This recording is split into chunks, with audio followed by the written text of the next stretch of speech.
शारदीय नवरात्रि व्रत कथा। जय माता दी। प्रिय भक्तों, आप सभी को शारदीय नवरात्रि की हार्दिक शुभकामनाएं। यह पावन पर्व माँ आदिशक्ति दुर्गा को समर्पित है, जो संपूर्ण सृष्टि की पालनकर्ता और संकट मोचन शक्ति है। नवरात्रि के इन 9 दिव्य दिनों में माता रानी के 9 स्वरूपों की विधि पूर्वक पूजा अर्चना की जाती है और जो साधक पूरे श्रद्धा भाव से उपवास एवं व्रत करता है, उसके जीवन से समस्त पाप और दुख दूर होकर सुख, समृद्धि और शांति का आगमन होता है।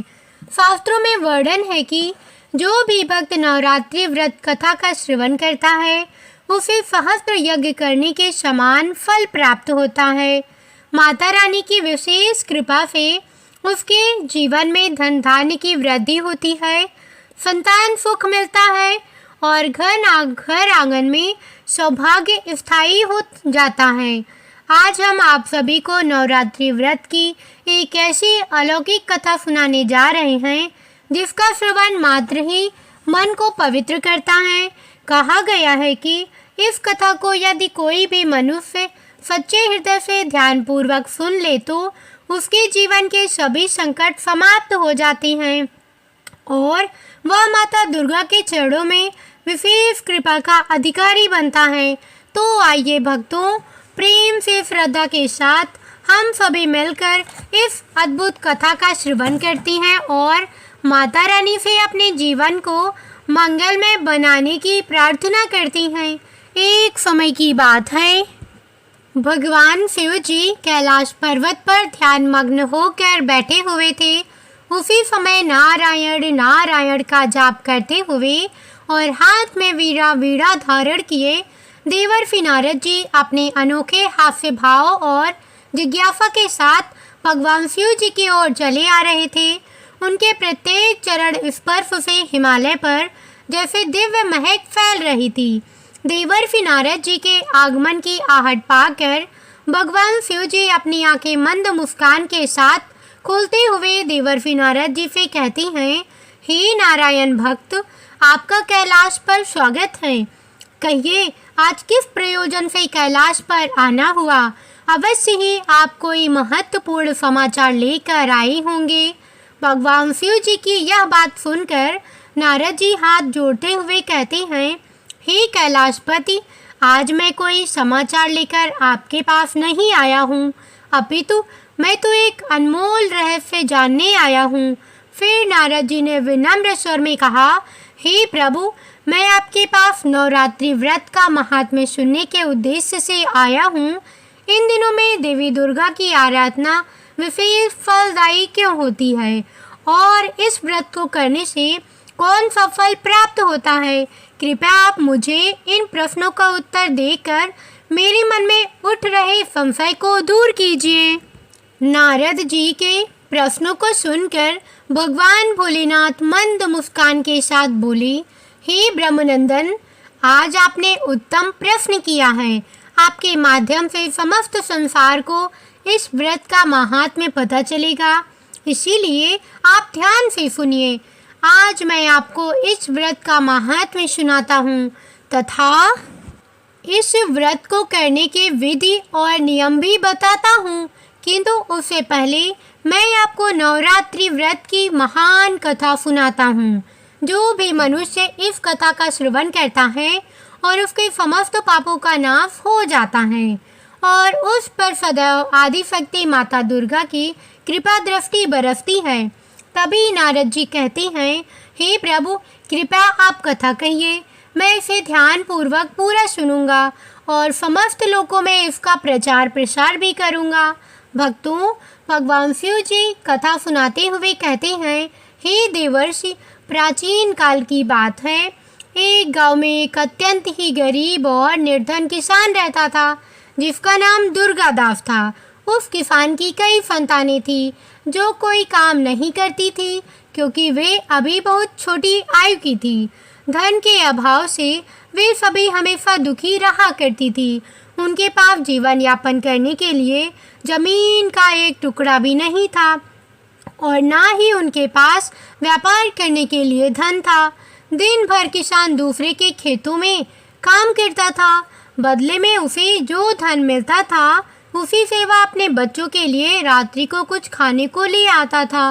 वह किसान थोड़ा थोड़ा भोजन अपनी संतानों को खिला देता था और जो कुछ भी बच जाता उसी से अपना पेट भर लेता था। पूरा परिवार दिन भर भूखा रहता था और केवल रात्रि को थोड़ा सा अन्न खा लिया करता था। इस प्रकार से वह किसान स्वयं भूखा रहकर दूसरों का काम करके अपने परिवार का पालन पोषण कर रहा था। वह किसान स्वभाव से अत्यंत निर्मल और दयालु था। वह धर्मपरायण, शांत, सदाचारी, सत्यवादी, क्रोध न करने वाला, धैर्यवान और अभिमान रहित था। वह प्रतिदिन देवताओं और पितरों का पूजन करता था।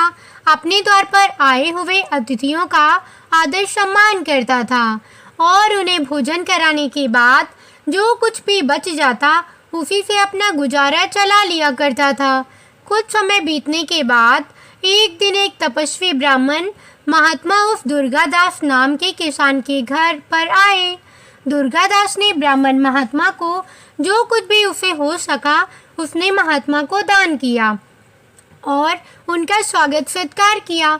उसके बाद दुर्गादास ने हाथ जोड़कर प्रणाम करके अत्यंत व्याकुल मन से अपने मन की व्यथा सुनाते हुए साधु महात्मा से बोला, हे ब्राह्मण देवता, यदि आप हमारे अतिथि धर्म से प्रसन्न हैं तो क्या हम आपसे कुछ पूछ सकती हैं?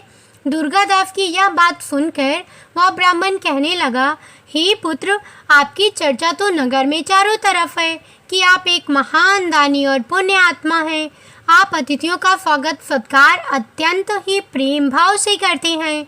इसी कारण से मैं आपके पास आया हूँ। कृपया आप संकोच ना करते हुए आपकी जो भी शंका हो पूछ लीजिए। तब वह किसान हाथ जोड़कर करुण स्वर में कहता है, हे ब्राह्मण देवता, कृपया करके आप मुझे बताइए कि मेरी दरिद्रता का नाश निश्चित रूप से कैसे हो सकता है। इस दरिद्रता के कारण मैं अपने परिवार का भरण पोषण नहीं कर पा रहा हूँ। मैं बहुत परेशान रहता हूँ। हे ब्राह्मण देवता, मुझे धनवान बनने की तनिक भी अभिलाषा नहीं है। मैं तो बस इतना चाहता हूँ कि मेरा परिवार 2 वक्त का भोजन पा सके और मैं अपने परिवार का पालन पोषण करने के लिए समर्थ हो जाऊं। मेरे पुत्र पुत्रियां भूख से पीड़ित होकर भोजन के लिए बहुत रोती हैं। मुझे से उनका यह दुख देखा नहीं जाता। भक्तों, आगे उस किसान ने रोते हुए सन्यासी महात्मा से कहा, हे ब्राह्मण देव, आज मैंने अपने रोते हुए बालकों को घर से निकाल दिया है और वे कहीं चली गई हैं। इसीलिए मेरा हृदय शोक की अग्नि में जल रहा है। धन के अभाव में मैं क्या करूं? मेरी पुत्री भी विवाह के योग्य हो गई है। नगर के लोग मुझे ताने मारती हैं, किंतु मैं कर भी क्या सकता हूँ? मेरे पास इतना धन भी नहीं है कि मैं अपनी बेटी का विवाह करके उसका कन्यादान अपने हाथों से कर सकूं। हे ब्राह्मण देव, इसी कारण से मैं चिंतित हूँ। हे दया निदान, आप तो विद्वान और तपस्वी हैं। कृपया आप मुझे इस समस्या का समाधान बताइए। मुझे विश्वास है कि आप अवश्य मेरी मदद करेंगे। इस प्रकार से उस किसान के द्वारा याचना करने पर उस ब्राह्मण ने बड़ी ही प्रसन्नता पूर्वक उस किसान से कहा, हे पुत्र, मैं तुम्हारे दुख का कारण समझ चुका हूँ। तुम चिंता मत करो, मैं तुम्हें अवश्य ही इसका समाधान बताऊंगा। तुम अब नवरात्रि के व्रत का अनुष्ठान करो। इसमें तुम माँ भगवती की पूजा, उपासना और हवन करो। सुबह शाम आदिशक्ति माँ दुर्गा के मंत्रों का उच्चारण करो। इससे तुम्हारे सभी कार्य सिद्ध हो जाएंगे। तुम्हारी दरिद्रता नष्ट हो जाएगी। तुम्हारे घर में सुख समृद्धि का आगमन होगा। जो भी मनुष्य नवरात्रि व्रत करता है उसके सभी मनोरथ पूर्ण हो जाती हैं। यह व्रत सदा ज्ञान और मोक्ष देने वाला है। सुख तथा संतान की प्राप्ति देने वाला है एवं शत्रुओं का पूर्ण रूप से विनाश करने वाला है। आगे की कथा सुनाते हुए भगवान शिव जी नारद जी से कहते हैं, हे देवर्षि, इस प्रकार से उस सन्यासी महात्मा ने नवरात्रि व्रत का महात्म्य उस किसान को सुना दिया, जिसे सुनकर वह किसान बहुत प्रसन्न हुआ और उसे उस ब्राह्मण को अपना गुरु मान लिया और उससे देवी के मंत्र की दीक्षा ली। तत्पश्चात उस किसान ने अत्यंत भक्ति पूर्वक नवरात्रि में उस मंत्र का जाप किया और अनेक विधि तथा उपायों से माँ भगवती का पूजन किया। इस प्रकार से उस किसान ने कई वर्षों तक नवरात्रि के व्रत का अनुष्ठान किया।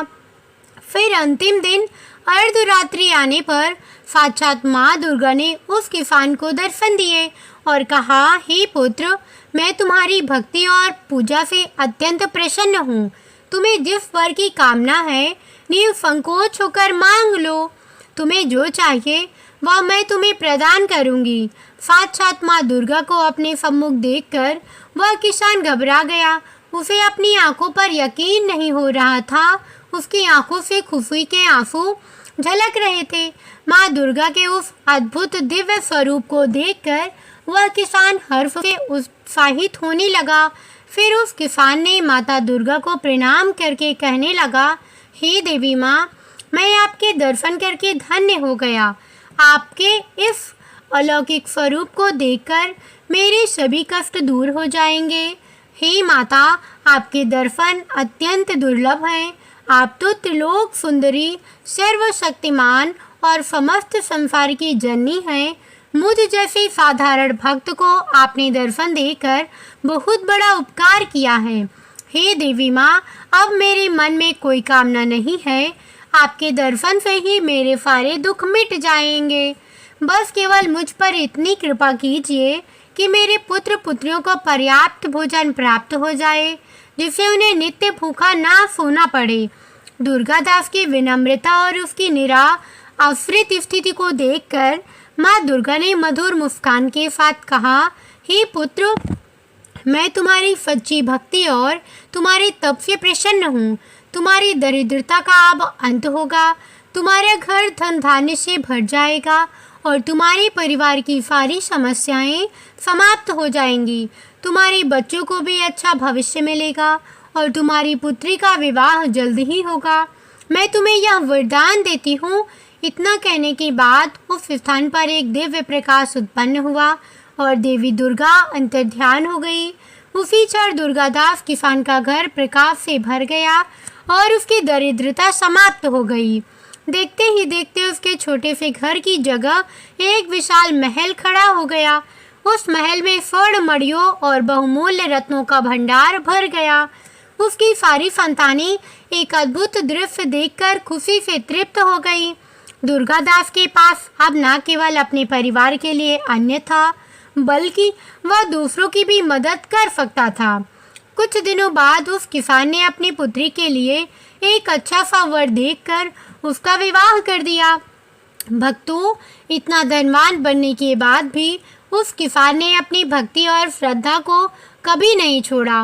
वह प्रतिदिन माँ दुर्गा की पूजा करता और उनके प्रति आभार व्यक्त करता। उसका जीवन अब आनंद और समृद्धि से भर गया था। उसके परिवार ने भी माँ दुर्गा के प्रति भक्ति और समर्पण को अपनाया और वे सभी माँ के आशीर्वाद से सुखी जीवन व्यतीत करने लगे। भगवान शिव कहते हैं, हे देवर्षि, इस प्रकार से मैंने आपको नवरात्रि व्रत की महान कथा सुनाई है।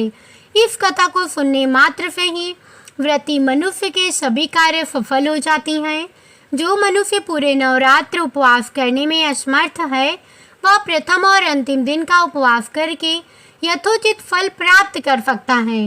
हे देवर्षि, नवरात्र के अंतिम दिन व्रती को पूजन, हवन, कन्या पूजन तथा ब्राह्मण भोजन अवश्य कराना चाहिए। ऐसा करने से उसका व्रत सफल हो जाता है।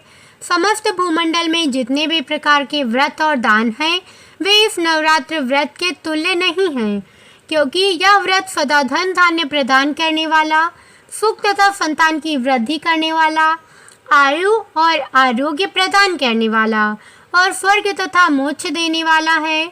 जिस भी स्त्री को संतान प्राप्ति की कामना है, उसे इस सौभाग्यदायी और कल्याणकारी व्रत का विधि पूर्वक सच्ची श्रद्धा से अनुष्ठान करना चाहिए।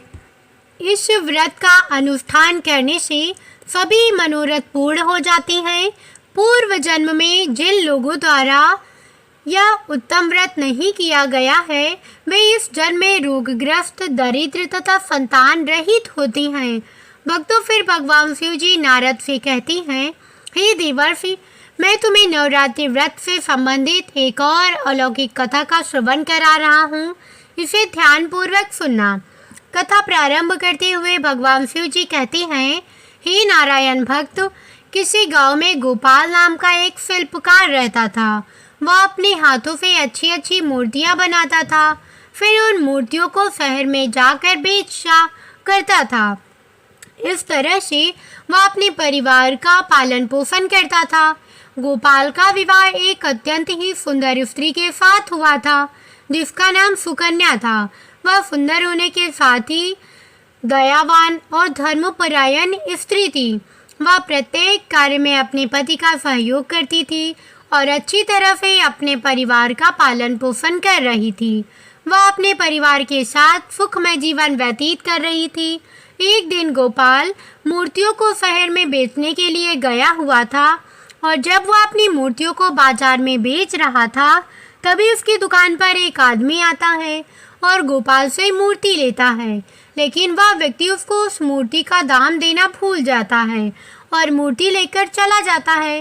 गोपाल उस व्यक्ति को आवाज़ लगाने लगता है, किंतु वह व्यक्ति उससे बहुत दूर पहुंच गया था, इसलिए वह गोपाल की आवाज़ नहीं सुन पाता था और वहाँ से चला जाता है। गोपाल अपनी मूर्ति का दाम लेने के लिए उस व्यक्ति के पीछे भागने लगता है। तभी अचानक से गोपाल के पीछे से आ रही एक बैलगाड़ी उसके ऊपर चढ़ जाता है, जिससे उसे बहुत सी चोटें आती हैं और वह घायल हो जाता है। उस घटना के कारण गोपाल का दाहिना हाथ काटना पड़ जाता है, क्योंकि उसका दाहिना हाथ बिल्कुल खराब हो गया था, इसलिए अब वह हाथों से मूर्तियां नहीं बना सकता था। उस हादसे में गोपाल का दाहिना हाथ कट जाने के कारण उसका जीवन बड़ा ही कष्टमय हो गया था। इस बात को लेकर उसकी पत्नी सुकन्या बहुत दुखी रहने लगी थी। गोपाल और उसकी पत्नी माँ दुर्गा की प्रतिदिन पूजा अर्चना किया करते थे। उस दिन भी वे दोनों माँ दुर्गा की पूजा कर रहे थे। तभी गोपाल की पत्नी माँ दुर्गा से कहती है, हे देवी माँ, हमारे साथ ऐसा क्यों हो गया? हमने ऐसा कौन सा पाप किया था जिसकी आपने हमें इतनी बड़ी सजा दी? अब आप हमारा घर कैसे चलेगा? और अब हमें घर चलाने के लिए प्रतिदिन कर्ज लेना पड़ रहा है, तब भी हमारा घर ठीक से नहीं चल पा रहा है। इस बात को लेकर मैं दिन रात बहुत चिंतित रहती हूँ और आज से कुछ ही दिनों बाद नवरात्रि भी आ रही है। सब कुछ कैसे होगा? गोपाल अपनी पत्नी की इन बातों को सुन रहा था। फिर उसने अपनी पत्नी की ओर देखते हुए कहा, हे प्रिय, तुम ज़्यादा चिंता ना करो, कोई ना कोई रास्ता अवश्य ही मिल जाएगा। मेरा दाहिना हाथ कट गया है तो क्या हुआ? भगवान ने मनुष्य को 2 हाथ किस लिए दिए हैं? जब कभी मनुष्य के एक हाथ को कुछ हो जाए तो वह अपने दूसरे हाथ से कार्यों को कर सके। इसलिए मैं अपने एक हाथ का उपयोग करके मूर्तियाँ बनाऊंगा और उन्हें शहर ले जाकर बेचूंगा। अपने पति की यह बात सुनकर गोपाल की पत्नी दुखी मन से कहती है, हे स्वामी, आप यह कैसी बातें कर रहे हैं? आपको पता है ना कि अब आपका दाहिना हाथ नहीं बचा है, इसलिए आप बाएं हाथ से कैसे मूर्तियां बना पाएंगे? फिर गोपाल सुकन्या से कहता है, हे प्रिय, वह अब देवी माँ देख लेंगी और वैसे भी नवरात्रि का महापर्व आने वाला है, इसलिए कई सारे लोग मेरे पास देवी माँ की मूर्तियाँ बनवाने के लिए आएंगे।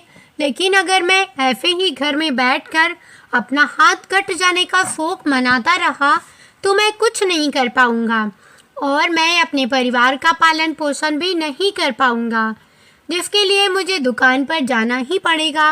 अपनी पत्नी से इतना कहकर गोपाल बड़े ही आत्मविश्वास के साथ अपनी दुकान पर चला जाता है और अपनी दुकान पर पहुंचकर वह अपने मन में सोचने लगता है, आज से ही मुझे वापस अपना काम शुरू करना चाहिए, क्योंकि नवरात्रि आने में ज़्यादा दिन नहीं बचे हैं। इसलिए मैं अगर एक भी मूर्ति नहीं बना पाया तो मुझे और मेरी पत्नी को भूखा रहना पड़ेगा। लेकिन अगर मैंने किसी भी तरह से एक मूर्ति बना ली तो उसे बेचने पर कुछ तो धन मिल ही जाएगा, जिससे मेरे परिवार का पालन पोषण हो जाएगा। अपने मन में इतना सोचकर गोपाल मूर्ति बनाने लगता है, लेकिन उसका दाहिना हाथ कट जाने के कारण उसे मूर्ति बनाने में बहुत परेशानी हो रही थी, क्योंकि एक हाथ से मूर्ति बनाना बहुत ही कठिन काम होता है। वह मूर्ति को बार बार बनाता और मूर्ति बार बार बिगड़ जाती थी और अच्छी नहीं बन पाती। गोपाल प्रतिदिन अपनी दुकान पर पहुंचकर अपने एक हाथ से मूर्ति बनाने का प्रयास करता रहता था, किंतु उसने हिम्मत नहीं हारी। धीरे धीरे वह मूर्तियों को बनाने लगता है। मूर्तियां बनाने के बाद गोपाल अपने घर वापस चला आता है। तब उसकी पत्नी उससे कहती है, हे स्वामी, क्या हुआ? देवी माँ की मूर्तियां अभी तक तैयार नहीं हुई। अपनी पत्नी की बात सुनकर गोपाल अपनी पत्नी से कहता है, हे प्रिय, मैं कोशिश तो बहुत कर रहा हूँ, लेकिन मूर्तियाँ अभी तक पूरी नहीं बन पाई हैं। फिर गोपाल की पत्नी उससे कहती है, आप देख लीजिए, आज शाम तक का ही समय है।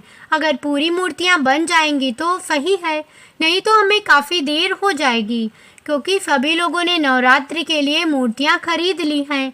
फिर गोपाल अपनी पत्नी से कहने पर मन में एक आशा लेकर अपनी दुकान की ओर दोबारा से निकल जाता है और देवी माँ की अधूरी मूर्तियों को पूरा करने में लग जाता है।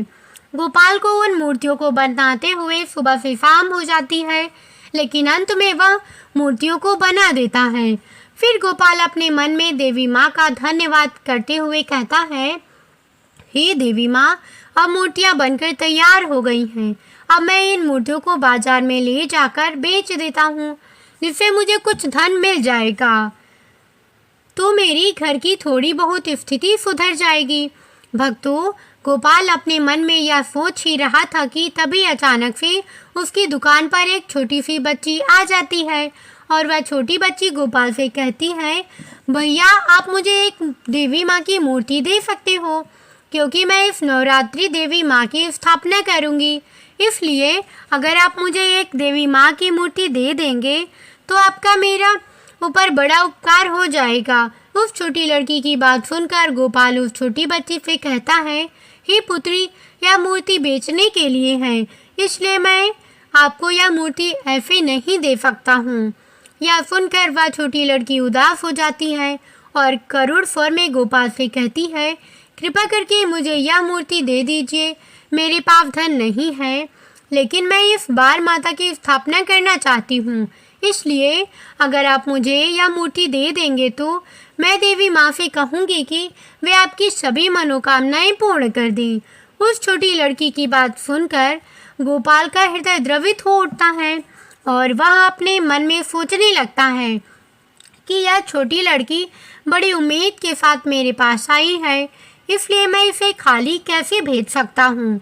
लेकिन मैंने यह मूर्ति अगर इस लड़की को मुफ्त में दे दी तो मेरे घर का गुजर बसर करने में बड़ी ही कठिनाई आ जाएगी, किंतु मैं इस लड़की को ऐसे निराश भी नहीं कर सकता हूँ, क्योंकि वह भी तो देवी माँ का ही रूप है।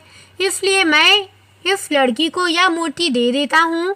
अपने मन में इतना सोचकर गोपाल उस छोटी सी बच्ची से कहता है, लो पुत्री, तुम ही यह मूर्ति रख लो, मैं बेचने के लिए दूसरी बना लूँगा। फिर गोपाल उस छोटी लड़की को वह मूर्ति दे देता है। गोपाल उस छोटी लड़की के हाथ में जैसे ही देवी माँ की मूर्ति रखता है, वैसे ही वह छोटी लड़की अपना रूप बदल लेती है और साक्षात देवी माँ के रूप में आ जाती है। गोपाल साक्षात देवी माँ को अपने सामने देखकर बड़े ही आश्चर्य में पड़ जाता है और तुरंत देवी माँ की जड़ों में गिर जाता है और माँ दुर्गा से कहता है, हे माँ, आज आपके दर्शन पाकर मैं धन्य हो गया, मेरा जीवन सफल हो गया है। हे माँ, आज आपने इस तुच्छ मनुष्य को दर्शन देकर मेरे जीवन सफल कर दिया है। तब माँ दुर्गा गोपाल से कहती हैं, उठो वत्स, मैं तुम्हारी भक्ति और सच्चाई से प्रसन्न हूँ। तुम अपने मुश्किल समय में भी मेरा नाम जप रहे हो और कैसे तुमने बिना अपना कोई फायदा देखे एक लड़की की निस्वार्थ भाव से सहायता की है, इसलिए मैं तुमसे प्रसन्न हूँ। हे पुत्र, मैं तुम्हें एक वरदान देती हूँ कि तुम जिस भी मिट्टी को अपने हाथ से स्पर्श करोगे वह मिट्टी एक जादुई मिट्टी बन जाएगी, जिससे तुम अपने मन में जो भी आकार बनाओगे वह अपने आप ही उस आकार की बन जाएगी, जिससे तुम्हें अपने एक हाथ से मूर्तियां नहीं बनानी पड़ेंगी। माँ दुर्गा की इन बातों को सुनकर गोपाल माँ दुर्गा से कहता है, हे माँ, आज आपने यह वरदान देकर मुझ पर बहुत बड़ा उपकार किया है। फिर माँ दुर्गा गोपाल से कहती है, हे पुत्र, तुम अपनी इस शक्ति का कभी घमंड मत करना, और अगर तुम्हें कोई भी ज़रूरतमंद व्यक्ति दिखे तो तुम उसकी सहायता अवश्य करना। भक्तों, गोपाल से इतना कहकर देवी माँ वहाँ से अंतर ध्यान हो जाती हैं। इस वरदान के मिल जाने के बाद गोपाल को ऐसा लग रहा था कि जैसे उसे उसके दोनों हाथ दोबारा से मिल गए हों। फिर गोपाल प्रतिदिन अपने हाथों से मिट्टी को छूता और उस जादुई मिट्टी को अपने मन के अनुसार आकार बना देता था, जिससे अब उसे मूर्ति बनाने में कोई कष्ट नहीं हो रहा था। और इस तरह से वह प्रतिदिन कई सारी मूर्तियां अपने मन मुताबिक बना लेता था और उन मूर्तियों को बाजार में बेच आता था। उसकी बनाई मूर्तियां बहुत ही सुंदर और आकर्षक होती थी, जिसके कारण उसकी बनाई गई मूर्तियां बाजार में बहुत ज़्यादा बिकने लगी। फिर देखते ही देखते देवी माँ के वरदान से गोपाल के दिन सुधर जाती हैं, उसके सारे कर्जे भी खत्म हो जाती हैं और अब गोपाल अपनी पत्नी सुकन्या के साथ खुशहाल जीवन व्यतीत करने लगता है। ऐसे ही दिन बीत रहे थे। गोपाल धीरे धीरे धनवान होता जा रहा था, लेकिन एक दिन की बात है, गोपाल अपनी दुकान में मूर्तियां बना रहा था कि तभी अचानक से उसकी दुकान पर एक व्यक्ति आ जाता है और गोपाल से कहता है, गोपाल जी, क्या आप मेरी एक सहायता करेंगे? उस व्यक्ति की बात सुनकर गोपाल उसे कहता है, जी बताइए, मैं आपकी किस प्रकार से सहायता कर सकता हूँ? तो वह व्यक्ति गोपाल से कहता है, मैंने लोगों से आपके बारे में सुना है कि आपके पास एक चमत्कारी शक्ति है, जिससे आप मुझे अपने मन में जो भी सोचते हैं उसकी मूर्ति अपने आप ही बन जाती है। फिर गोपाल उस व्यक्ति से कहता है, जी हाँ, वह तो है, आपने सत्य कहा। तब वह व्यक्ति गोपाल से कहता है, क्या आप मुझे वह चमत्कारी शक्ति दे सकती हैं? देखिए, मना मत कीजिएगा, क्योंकि मेरी माँ का कुछ ही दिनों पहले देहांत हो गया था और मैं अपनी माँ से प्रेम करता था, लेकिन मेरे पास मेरी माँ की कोई भी तस्वीर नहीं है। लेकिन मेरी माँ सिर्फ मेरे मन में है, इसलिए अगर आप मुझे वह शक्ति दे देंगे तो मैं अपने मन से सोचकर अपनी माँ की एक मूर्ति बना सकता हूँ, जिसे मैं सदैव अपने पास रखूँगा। मेरे पास सिर्फ यही एक रास्ता है।